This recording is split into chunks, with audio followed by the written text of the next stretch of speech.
Meu muito boa noite. Novamente estamos aqui no Arquitetando. Hoje, para falarmos de termos legais e jurídicos com o nosso convidado especial, Dr. Célio Oliveira Júnior. Muito boa noite, Dr. Célio. Muito boa noite, Aline. Um prazer estar aqui conversando hoje. Muito obrigado Prazer pelo é convite. todo nosso de ter você aqui com a gente. Sangue Obrigado. novo, orientações novas, quentíssimas sobre o mercado jurídico do mercado imobiliário. Vai esclarecer bastante coisas para a gente hoje, né, doutor Célio? Tudo que for possível que tiver ao meu alcance, com certeza. Não, tenho certeza que sim. Começando, Célio, quais são as partes mais importantes para se ter cuidado juridicamente para falar ao se comprar um imóvel? Olha, Aline, para comprar um imóvel, de início é sempre analisar a matrícula, né? O imóvel, a matrícula é o CPF do imóvel, é a vida do imóvel, é ali que você consegue verificar qual que é a real situação, né? E poder comprar de maneira segura. Não é só a matrícula, precisa ali ter uma negativa de ônus, solicitar no registro imobiliário isso. Com essas informações em mãos, o imóvel estando redondinho, não tendo gravames, não tendo ações incidindo sobre aquele imóvel, já é um passo bem importante para fazer uma transação segura.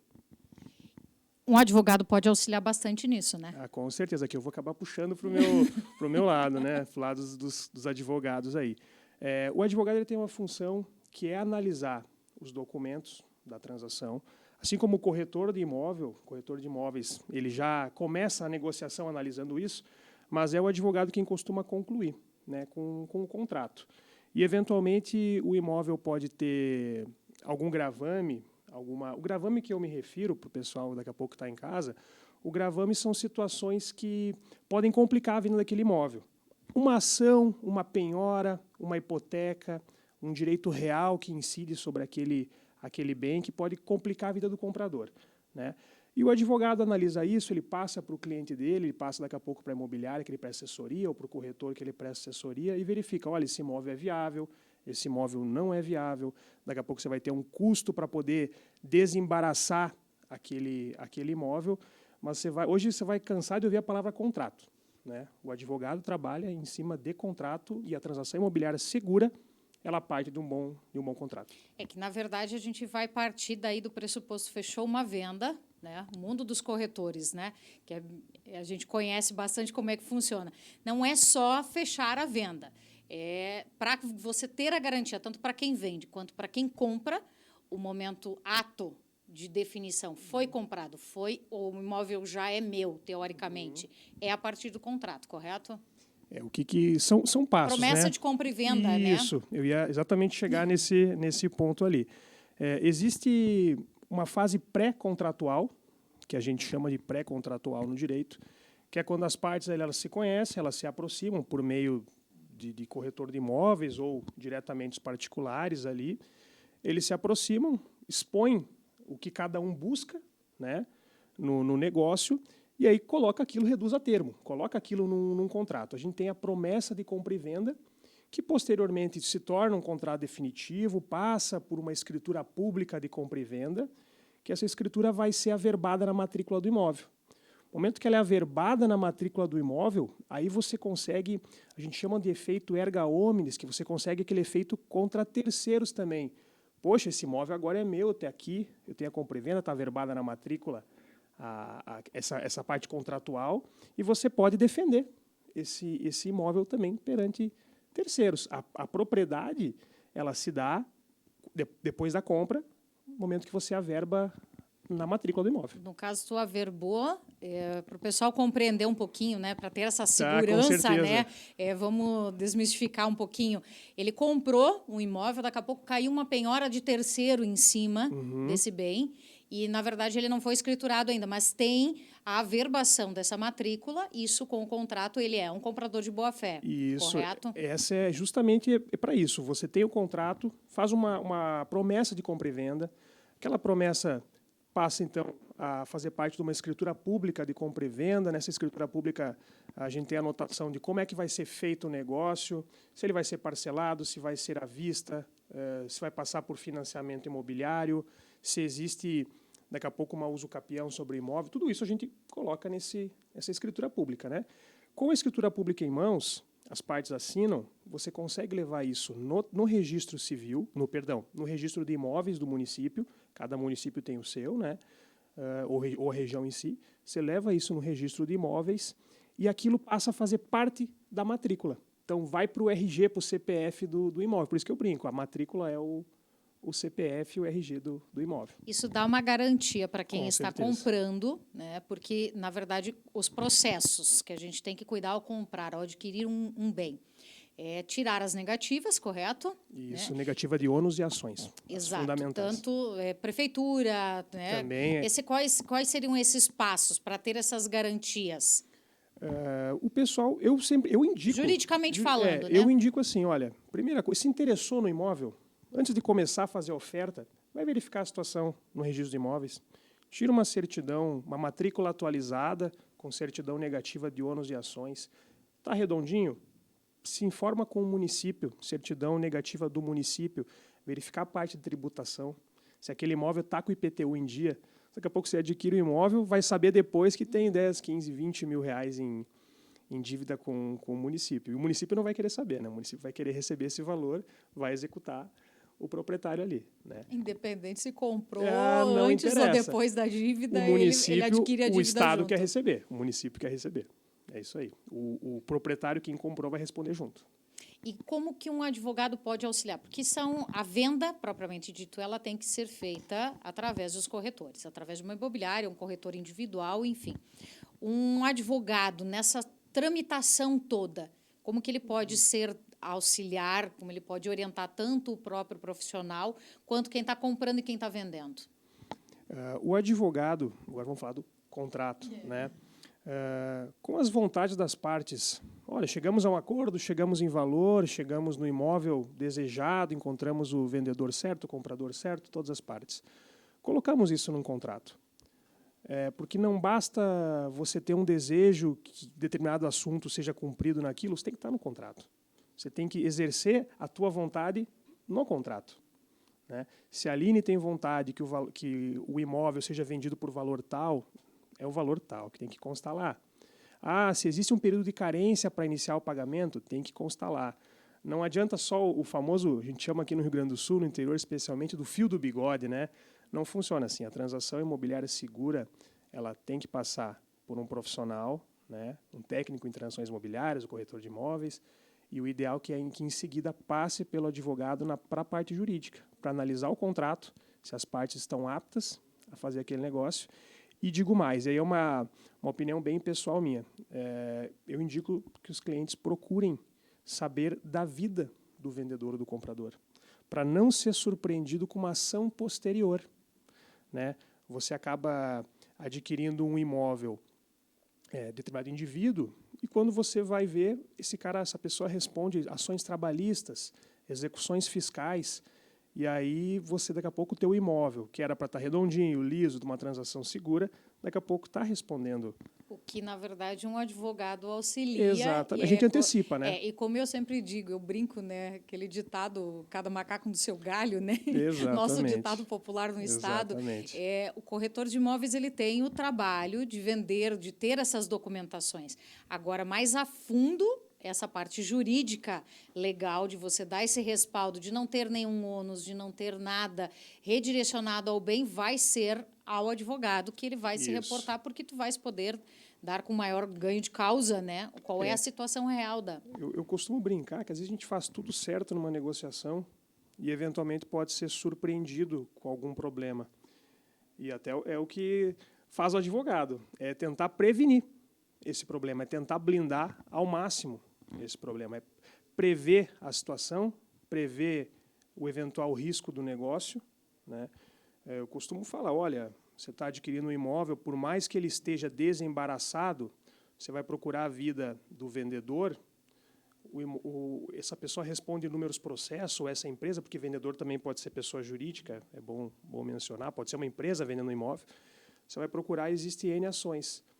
E, eventualmente, você está ali tendo que se defender do imóvel que você comprou, quitando liso. Porque tem aquele período até você realmente escriturar Exatamente. o imóvel no teu nome, que muita coisa pode acontecer, né? Esse período, ele pode ser bem complicado. nesse período pode eventualmente surgir um problema. Então, por isso que analisar o imóvel e o indivíduo que você está negociando. Porque as partes elas têm que estar no negócio com boa-fé. Isso, inclusive, é lei. Está no Código Civil que as partes têm que se portar antes do negócio, durante o negócio e após o negócio, com base na boa-fé. Olha, meu amigo, eu tenho algumas ações no meu nome, eu estou, daqui a pouco, vendendo um imóvel até por essa situação. Daqui a pouco porque quer fazer o dinheiro para liquidar algumas coisas. Exatamente. Então, é bom você ter essa lisura com a outra parte. É isso que se espera, o que o Código Civil, a legislação espera. E, no caso, a gente vê muito o contrato padrão. É o medo do contrato padrão, né? Isso dá medo. Na verdade, o ideal seria cada caso ter um contrato. Cada caso tem um contrato. É lógico, é razoável esperar que exista um modelo pelo qual a pessoa possa se basear, que o corretor de imóveis vá se basear, que o advogado vá se basear. Só que cada negócio é um negócio, vai ter suas particularidades e é em cima das particularidades que a gente trabalha. Eu brinco, o diabo mora nos detalhes, né? É nos detalhes, daqui a pouco, que um negócio que era para ser muito bom vira um problemão, ou o contrário, um negócio que era para ser truncado, era para ser enrolado, e você consegue desenrolar ele porque tem um bom contrato nas mãos. Foi bem assessorado na fase pré-contratual e na fase contratual. E quais cláusulas podem ser postas, por exemplo? Alguma coisa em específico que tu possa dar uma pergunta. Dica? Olha, uma dica que, na verdade, é quase um dever, né? A gente tem cláusula relacionada à evicção. A evicção é, literalmente, você adquire o bem e, posteriormente, esse bem ele seja retirado de você. E aqui existe N maneiras de retirar esse bem, N ações, tá? Não vou entrar porque vou me alongar bastante. A gente vai entrar em termos jurídicos, exato, inclusive, né? Exatamente. Então, para resumir, esse imóvel ele pode responder por situações anteriores, antes do imóvel pertencer a você. Casos que não são raros, um indivíduo vende o imóvel para duas pessoas distintas. Não é raro a gente encontrar isso. Em Passo Fundo a gente tem em outro Tivemos. momento a gente recebeu outro convidado aqui, a gente até mencionou algumas questões, né? Porque Passo Fundo tem um histórico, nossa cidade tem um histórico em relação a isso, a vendas de imóveis em duplicidade, triplicidade. Muito isso se deve até pelo boom, né, que a gente fala de crescimento da cidade, na parte da construção civil, e aí os colegas aí corretores de imóveis, o pessoal, os arquitetos, engenheiros podem falar melhor o quanto a cidade lida com construção. Não, a gente olha, entrando para esse lado, né, de construção civil, o que a gente tem de projetos aprovados de construção, tanto de loteamentos na cidade, a quantidade de ingressos na prefeitura para solicitação de loteamentos é muito grande. É um canteiro de obra, né? Passo Fundo é quase um canteiro de obra nessa... obras, né? Então, justamente por conta disso, existe o lado bom e o lado ruim, né? E os cuidados que se devem ter. Quanto mais negócios forem realizados, mais situações atípicas vão ocorrer.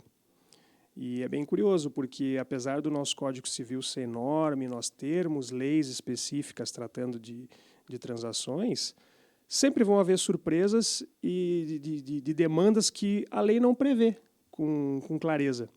E aí o advogado vai lá e estuda o caso, e isso acaba desaguando no judiciário, para o judiciário resolver essas questões. Então, quanto mais você se blindar daquilo, verificar a matrícula, né? Verificar junto à prefeitura, verificar o próprio cidadão com quem você está negociando, é uma pessoa confiável, não é? Não é difícil você pesquisar, o advogado pesquisa, tem acesso a sistema de tribunais, e você localizar indivíduos com N processos, 20, 30 ações. Aí você vai querer negociar com essa pessoa sabendo que teu imóvel pode vir a responder. É complicado, é complicado. Então, como eu sempre digo, sai barato a gente contratar um profissional para resolver um problema ou para antecipar um problema. Sai barato. Sai barato, né? Porque a esfera judicial ela está bem atrelada a muitos processos, ela está sufocada, né? Meu Deus, aí você entra com uma ação... Aqui não vou correr o risco de dizer o tempo, porque eu vou mentir e muda muito. Mas Dizer que você vai resolver uma situação envolvendo um imóvel em período inferior a 2, 3 anos é loucura. Não vai acontecer. Vai se arrastar por anos. Vale a pena pagar um pouquinho um profissional Com para certeza. não se incomodar, porque aí depois você paga bem mais caro, porque daí tem custas, tem todo Tem tudo. uma parafernália de coisas atrás. É né? o penduricalho, né, que Exato. vai vindo. E a questão de contratos locação, por exemplo, qual a modificação? Porque por mais que você está locando um imóvel, não é assim um bem que você vai adquirir e envolto em valores um tanto menores e um Certo. risco menor. Mas os cuidados são os mesmos? Quais são as diferenças de um contrato para o outro, por exemplo? Muda bastante a partir do momento que a locação ela possui lei específica, né? Você aplica alguns elementos do Código Civil, que aí são comuns a todas essas transações que a gente veio comentando até agora, mas especialmente a locação ela possui uma lei específica. Não vou me arriscar a falar o número agora também, que eu vou mentir se eu falar. Mas tem lei específica, lei de locações, e essa lei ela prevê direitos e deveres tanto locador quanto locatário, tanto o dono do imóvel quanto o inquilino, a pessoa que está entrando. O inquilino, a título de curiosidade, por exemplo, quando o inquilino está dentro do imóvel, se o locador decide vender, o proprietário decide vender aquele imóvel, ele tem que ofertá-lo ao seu inquilino. Esse é o primeiro para quem ele deve oferecer. É o primeiro, ele tem direito de preferência sobre aquele imóvel, em igualdade de condições com terceiros. Então, Aline, você é minha inquilina, estou interessado em vender o apartamento que você aluga de mim. Aline, eu tenho aqui, estou vendendo a R$300 mil. Você se interessa em comprar? E a mesma proposta tem que valer também. Se ele fizer parcelado... Se tiver duas propostas idênticas para o mesmo negócio, a preferência tem que ser dada ao inquilino sob pena de nulidade do negócio. Olha a gravidade, né? O negócio pode ser anulado por uma questão muito pequena, que bastava uma carta ali com aviso de recebimento, um documento que você colhe a assinatura do seu inquilino e você escapava de uma situação dessa. É que às vezes o pessoal não se Não é raro, não. Você corre o risco de ter que indenizar o comprador. Se o inquilino daqui a pouco resolve... porque um contrato, voltando aos contratos, né? Vamos sempre falar de contrato. Na verdade, tu tem uma multa também. No momento em que você contratual. assina um contrato, uma promessa de compra e venda, você está atestando que você comprou o imóvel. Exatamente. A partir daquele momento, você tem um compromisso com quem está te vendendo. Ou seja, se em algum momento se descumprir, por alguma razão, existe uma multa para quem está desistindo, correto? Isso é muito comum. A multa, Aline, ela não é obrigatória, mas eu acho que eu não vejo contrato, nunca vi um contrato que não tenha, né? Apesar de não ser uma obrigação legal, todo mundo que faz negócio acaba estipulando uma multa contratual. E ela pode ser questionada? Pode ser questionada. As multas ali variam de acordo com o tamanho do negócio, né? Você vai encontrar multas de 10% recebidas com muita naturalidade pelo Poder Judiciário, em eventuais ações que chegam ao Poder Judiciário, e você vai ter multas de 20% e até multas de 30%. Multas de 30% o pessoal questiona muito no Judiciário. E também não raras as vezes que consegue daqui a pouco minorar, porque senão fica muito oneroso para uma das partes. O intuito de uma multa contratual num negócio dessa natureza, Aline, não é enriquecer a outra parte, é indenizá-la por uma eventual perda que ela teve. Então, às vezes, você estipular 30%, mas será que o dano ele diz respeito a um montante tão grande assim? É que, na verdade, essa multa se diria, por exemplo, foi feito negócio e talvez por ter assinado esse contrato já, ele desistiu de outros compradores. Exatamente. Né? Então, a multa ela prevê justamente esse tipo de indenização, correto? Esse tipo de indenização, exatamente. Porque no momento que eu faço negócio com você, faço negócio com a parte e combino determinado valor, se eu desistir do negócio, né, eu vou estar fazendo até daqui a pouco que você comprometa a sua renda. Nós já combinamos, já acertamos o valor, as datas de pagamento, eu desisto do negócio, mas você já tinha até dado o destino. É aquela história de estar gastando dinheiro antes de receber. Acontece. Então, a multa contratual ela é necessária, é importante, não é obrigação, mas eu não vejo contrato que não a tenha. Todo mundo prevê isso em contrato, justamente até para aprender em contrato mesmo. né, para fazer a pessoa honrar e outra obrigação. situação que a gente vê muito no mercado imobiliário de Passo Fundo é a questão das pessoas fazerem a venda de um imóvel para aquisição de outra, por exemplo, né, ou investimento, ou vai trocar de apartamento, vende um e já assume uma responsabilidade com o outro, para que não haja esse tipo de situação, correto? Exatamente. A gente tem muito comum com a questão de financiamento, né? Às vezes a pessoa tem um financiamento ali para 20, 30 anos, a modalidade mais comum é dos 30 anos, e aí quando chega em 10 anos a pessoa se interessa em vender. Vai ter um terceiro interveniente que vai quitar aquela obrigação junto ao banco, e esse terceiro já assume outro financiamento, você pega o valor e consegue negociar com outra pessoa depois. É mais ou menos isso aí que a gente estava falando? Mais ou menos. Eu já vou puxar Acho que eu antecipei aqui o financiamento, porque vou aproveitar, né? Já que ele puxou o financiamento, quais são as obrigações sobre os financiamentos? Parte legal, porque, enfim, a gente vê, assume prestação, vende com imóvel financiado, conversa aqui um pouquinho essas legalidades de financiamento. Tem uma coisa as obrigações. muito curiosa, Aline, sobre esse tipo de negócio, que não é raro também. O pessoal tem um imóvel financiado e simplesmente vende esse imóvel a um terceiro. Só que ocorre, quem tem que autorizar essa venda é o agente que alienou. É o credor, que vem a ser o banco. Temos aí Caixa Econômica Federal, que costuma ser o banco que mais injeta dinheiro em moradia, né? Então, o banco sempre precisa dar a anuência para substituição do seu devedor. Então, assim, eu financio o imóvel, eu quero vender esse imóvel para outra pessoa, ou o terceiro entra quitando o negócio e reassumindo outro financiamento, ou então eu preciso da anuência da instituição bancária para poder transferir essa dívida a outra pessoa. O banco tem que dar essa anuência. As pessoas elas fazem apenas às vezes, um contrato e acham que estão seguras com aquilo. E não estão, porque ela não teve autorização do banco para fazer aquele tipo de negócio. No caso, as obrigações legais referente a isso, no financiamento. Tanto de quem adquire e se não pagar, por exemplo, o financiamento, quais são as disposições legais em relação ao financiamento em si? Aline, o financiamento ele é uma questão problemática. Ele é um negócio de gente grande. Por quê? Você adquire um imóvel, daqui a pouco dá um valor alto em garantia e assume uma série de prestações altas também. Sabemos que o imóvel sempre tem um valor agregado e as prestações são naturalmente altas. E daqui a pouco a pessoa não honra aquilo. Voltamos ao contrato. O contrato vai prever multa contratual, vai prever multa por inadimplência pelo atraso, né? Os juros vão continuar correndo, os juros costumam ser compostos, o famoso juros sobre juros. E agora vamos chegar na situação mais complicada e alarmante. Esse imóvel ele é garantia do próprio negócio. E esse imóvel vai responder.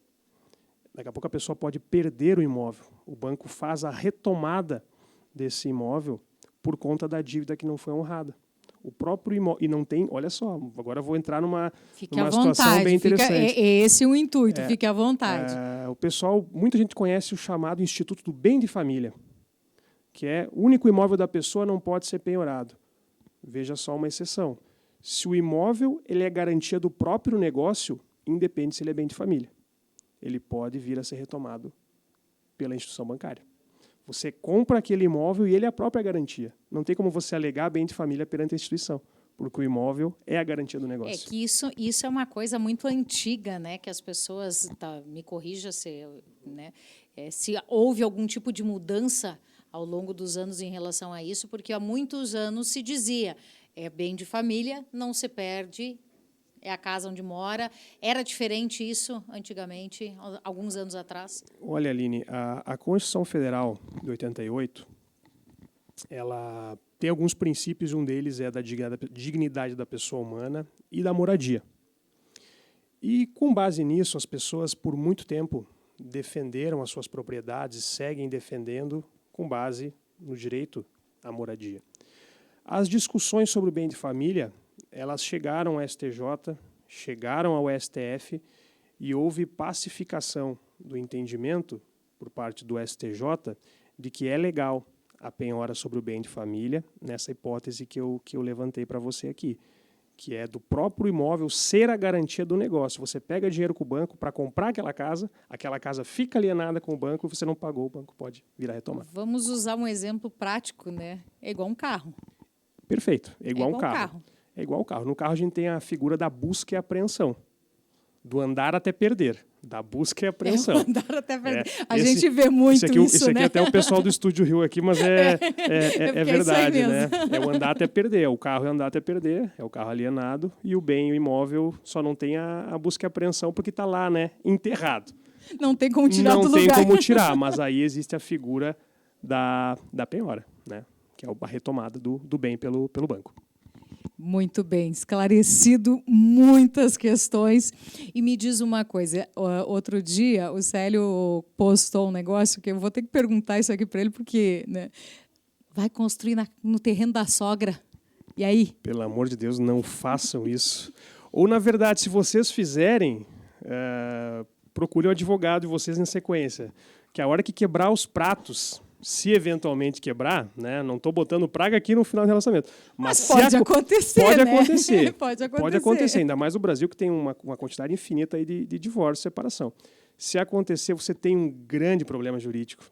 Porque o direito, você está ali com a casa, você gastou dinheiro, você de fato até tem direito sobre aquele imóvel. Só que aquele imóvel, ele pertence a outra pessoa. Você vai ter direito a ser indenizado, mas e receber? Aí entra outra questão. Ganhar é uma coisa, receber é outra. Receber no caso, numa execução é outra. Ele está num terreno, ele está numa área que não é sua. Exatamente. Esse imóvel ele pertence à casa, a edificação ela até pode pertencer a você. Só que o solo não é. O solo pertence à sogra, o sogro. A sogra. Uma maneira de se precaver nisso, uma maneira de... Não constrói. Não constrói. É a melhor, nem contrato não dá para a gente querer dizer, faça o contrato com a sogra que não dá. Olha, você até pode fazer um contrato, é uma maneira de se precaver, um indício de prova, um começo de prova. O judiciário aceita esse começo de prova, mas eu volto na questão. Talvez você não consiga ser indenizado daqui a pouco se a pessoa não tem um patrimônio, se teu companheiro ou tua companheira não tem um patrimônio para te pagar sobre aquela construção. Entendeu? Você vai tentar tirar a casa do lugar? Já vi gente tentar. Levar nas costas. Praticamente isso. Ir desmanchando, tirar a abertura, tirar a porta, tirar piso, tirar a fiação elétrica. Tem esses absurdos aí. Claro, gente, a gente brinca, né? Porque pobre das sogras, existem sogras muito boas, muito queridas, né? O pobre das sogras. Com certeza, não, tem sogra maravilhosa. Minha sogra é um anjo. É verdade, viu? A gente brinca, né? Uma pobre da sogra, que coitadas que sempre levam a bronca, né? Mas isso se relaciona a qualquer outro irmão. Terreno de irmão, terreno de tio, de primo, de pai, de quem for. Né? Na verdade, é de quem está no nome, né? Exatamente. Agora botamos uma pedra em cima. É de quem está no nome. Não interessa se você que comprou, se você que adquiriu, você que construiu. Se não está no seu nome, não é seu. Isto? Perfeito. A coisa móvel, o carro até tem uma discussão sobre isso. Transferiu, tradição que a gente chama. Agora, falando de bem imóvel, a gente não escapa. O que faz ser seu é a escritura pública, estar registrado na matrícula, averbada na matrícula, registrado na matrícula, e aí sim o imóvel passa a ser seu. Eu não sei por que o pessoal aqui adorou a visita do Dr. Célio, porque, né, enfim... A Siri falou com a gente aqui. Olha, viu gente, só? O imóvel, viu? A Siri está conversando com a gente, viu só como é que é o negócio? A Terra, ela gostou dessa entrevista, viu? Que entrevista maravilhosa, cheia de conteúdo, informação. A gente agradece, porque, para variar, o pessoal está aqui mandando eu cortar, né? Eles vêm querendo me cortar o pescocinho com o meu brinco, né? Acabou o tempo. E eu te agradeço, doutor Célio. Eu que agradeço o convite. Muito obrigada pela tua presença. Obrigado pelo conhecimento passado. Tenho certeza que quem está em casa tirou algumas dúvidas, outras tenho certeza que ficou. Mas a gente vai voltar com mais informações jurídicas, porque é um amplo espaço aberto aí de informações. E na próxima semana eu estarei de volta no Arquitetando, mostrando um empreendimento novo, inovador na cidade, com bastante arborização, um conceito diferente para a nossa cidade. Eu te espero na próxima quarta-feira, às 20 horas, aqui na NGTV.